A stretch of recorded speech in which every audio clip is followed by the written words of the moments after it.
अभी जो लगातार पिछले कई दिनों से बेमौसमी बरसात हो रही है, उसके कारण गेहूं की फसलें खराब होनी शुरू हो चुकी हैं। आप देख सकते हैं, पकी फसल खड़ी है, बिल्कुल पककर तैयार है, सिर्फ काटनी थी, और पीले रंग की फसल पकी थी। बरसात के कारण इसका रंग काला पड़ना शुरू हो चुका है। जो दाना था वो सिकुड़ना शुरू हो चुका है, और इससे तकरीबन किसान को प्रति एकड़ का भी नुकसान होगा।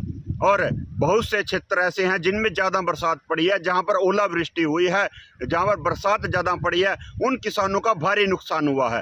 तो जहां पर ज़्यादा नुकसान हुआ है, सरकार उन खेतों की गिरदावरी करवाए, सर्वे करवाए और किसानों को उचित मुआवजा दे, जिससे उसकी भरपाई हो सके। क्योंकि पिछली बार धान की फसल में भी काफ़ी नुकसान किसानों को उठाना पड़ा था, और अब गेहूं की फसल में भी परमात्मा की मार जारी है। जो बेमौसमी बरसात पड़ रही है, ये बिल्कुल हानिकारक है किसानों के लिए। ये पीला सोना है किसानों का।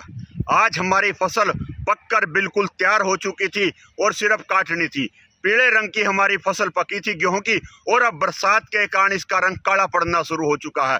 कालेपन में फसल हमारी आ चुकी है, और अब जो दाना था वो सिकुड़ना शुरू हो चुका है। और जबकि हमारे यहाँ के कृषि मंत्री बेतुके बयान देते हैं, राणा जी कहते हैं कि पकी फसल में अगर बरसात हो जाए तो उसका नुकसान नहीं होता। तो ये क्या है? ये फसल काली पड़नी क्यों शुरू हो चुकी है?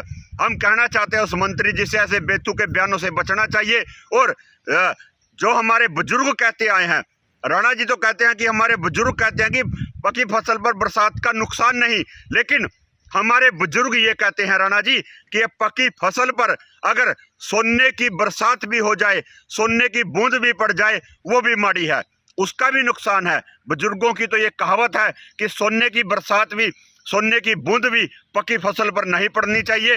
तो हम कहना चाहते हैं ऐसे कृषि मंत्री थे, वो अपने बयान वापस ले, माफ़ी मांगे, क्योंकि ये बेतुका बयान है। पकी फसल में तो बिल्कुल नुकसान है, चाहे वो बरसात सीधी पड़े, चाहे वो तूफान के साथ आए। अब ये सीधी बरसात कई दिनों से पड़ रही है, और हमारी फसल का रंग जो है काला होना शुरू हो चुका है। और जब मंडी में लेके जाएंगे, इसी सरकार के मंत्री, इसी सरकार के मंत्रियों के अधिकारी, वो हमारी गेहूं का कभी बताएंगे इसका दाना काला है, कभी कहेंगे ये सुकड़ चुका है, ये बरीक है। वहां पर भी हमारे साथ जो है वो इसको खरीदने में आनाकानी करेंगे। तो साथियों, हम कहना चाहेंगे सरकार को भी ऐसे जो मंत्री हैं, ऐसे बयान देते हैं, उनको पद से हटाया जाए।